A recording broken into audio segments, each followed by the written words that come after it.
ایک روایت میں آتا ہے حضرت علی کے پیسوں سے حضور نے کچھ چیزیں خرید کے فاطمہ الزہرا کو دی تھیں، اور ایک روایت میں آتا ہے حضور نے اپنے پیسوں سے چیزیں خرید کے فاطمہ الزہرا کو دی تھیں۔ چلیں ہم یہ مان لیتے ہیں کہ تاجدار کائنات نے خود اپنے پیسوں سے اپنی بیٹی کو سامان دیا تھا، تو وہ سامان کیا تھا؟ ایک چادر تھی، ایک سونے کے لیے گدا تھا، 2 چکیاں تھیں، ایک مشکیزہ تھا، اور 2 مٹی کے گڑھے تھے، بس یہ تھا جہیز۔ اور حضور علیہ السلام نے اپنی خوشی سے سیدہ کائنات کو دیا تھا۔ اس کے مقابلے میں آج کیا طوفان بدتمیزی ہو رہا ہے؟ لالچی دولہا نظر آتا ہے، لالچی ساس نظر آتی ہے، لالچی سسر نظر آتا ہے، جو کہتا ہے کہ نکاح والے دن ساس کو سونے کے کڑے دینے ہیں، ہر نند کو آدھے آدھے تولے کا تم نے سونے کا سیٹ دینا ہے، میرے بچے کے لیے تم نے بائک کا انتظام کرنا ہے۔ یہ سارے بھکاری ساری اپنا بھکاری پن دکھاتے ہیں، ویسے بھکاریوں کو برا بول رہے ہوتے ہیں، لیکن جب اپنا بچہ بیچنے کی باری آتی ہے تو لڑکی والوں کے گھر پر جا کے سارا بھک منگا پن دکھاتے ہیں کہ یہ لسٹ ہے۔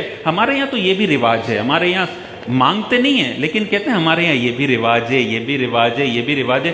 ہر ایونٹ سے پہلے ساس صاحبہ فون کر کے پورے رواج گنوا دیتی ہیں، ریمائنڈ کروا دیتی ہیں، بھائی یہ رکھ دینا، مٹھائی کے 3 ٹوکرے ہونے چاہیے، یہ فلانا ہونا چاہیے، یہ ڈمکانا ہونا چاہیے۔ 10 کلو کی مٹھائی میں اگر 1 کلو کم ہو گیا تو پھر تانا بھی دے دیتی ہے کہ ہمارے میں تو 10 کلو تھا، 1 کلو کم ہو گیا، ہم ذلیل ہو گئے اپنے رشتہ داروں میں۔ یہ دین کے اندر نئی نئی ایجاد ہیں، یہ بھک منگا پن ہے۔ حضور علیہ السلام کی یہ حدیث دیکھیں، بخاری کی حدیث ہے۔ حضور علیہ السلام نے ارشاد فرمایا، جو بندہ مسلسل بھیک مانگتا ہے، لوگوں کے سامنے ہاتھ پھیلاتا ہے، یہ قیامت کے دن اس حالت میں آئے گا کہ اس کے چہرے پر گوشت کی ایک بوٹی بھی نہیں ہوگی۔ اس دنیا میں تو نے اپنی بیوی کو بڑا لوٹ لیا، اپنے ساس سسر کو بڑا لوٹ لیا، میدان محشر میں تو اس حالت میں اٹھے گا کہ لوگ سمجھ جائیں گے یہ دنیا میں بھیک مانگا کرتا تھا۔ ویسے باپ اپنی بیٹی کو کروڑوں روپے دے دے، اس کا مسئلہ نہیں ہے۔ جہاں بھیک منگا پن آ جائے گا، جہاں کم دینے پر شوہر ناراض ہوگا،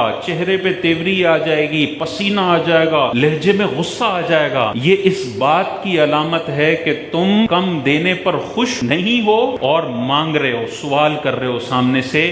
یہ سخت ناجائز ہے، اور لڑکی والوں کے لیے یہ بہت زیادہ ضروری نصیحت ہے۔ کبھی بھی کسی لالچی خاندان کو اگر آپ فیل کر لیں کہ منگنی کے بعد ان کا لالچی پن بڑا عروج پر ہے، ہر چیز کے لیے ان کی رال ٹپک رہی ہوتی ہے، خدا را فوراً منگنی توڑ دیں، یہ لالچیوں سے اگر آپ نے کر لیا نا، ابھی تو منگنی ہوئی ہے اور لالچی پن ادھر ہے، اگر شادی ہو گئی نا تو یہ ایسے انگلیوں پہ نچاتے ہیں، ہر مشکل وقت میں بھک منگے کھڑے ہوتے ہیں لڑکی والوں کے گھر کے پاس۔ تو ایسے لالچی خاندان میں کبھی بھی نہ کریں۔ ہاں تھوڑا بہت اگر وہ کہتے ہیں کہ بھائی ہمارے خاندان والے ہیں، آپ یہ چلیں کر لیجئے گا، تھوڑا بہت لحاظ ہوتا ہے، لیکن آپ فیل کر لیں گے کہ یار یہ تھوڑا بہت بول رہے ہیں یا یہ بھک منگے والے لالچی لوگ ہیں۔ ہر بندے کو یہ سمجھ آ جاتی ہے۔ اگر آپ کو سمجھ آ جائے، خدا را وہاں پہ نہ کریں۔ ایسی شادیاں ہم نے بہت زیادہ ناکام ہوتے ہوئے دیکھی ہیں۔ ہمارے پاس استفتاء آتے ہیں نا، شادی میں بڑا کچھ دیا تھا لالچی لوگوں کو، 6 مہینے میں طلاق ہو گئی، 2 سال میں طلاق ہو گئی، 3 سال میں طلاق ہو گئی۔ ان لالچی رشتوں کو اگنور کریں تاکہ لالچی لوگوں کی بھی حوصلہ شکنی ہو کہ بھائی لالچی پن کو ختم کر ورنہ تجھے کوئی بیٹی نہیں دے گا۔ بعض اوقات ہم قبول کر لیتے ہیں ایسے لالچی لوگوں کا رشتہ، تو اور بڑھ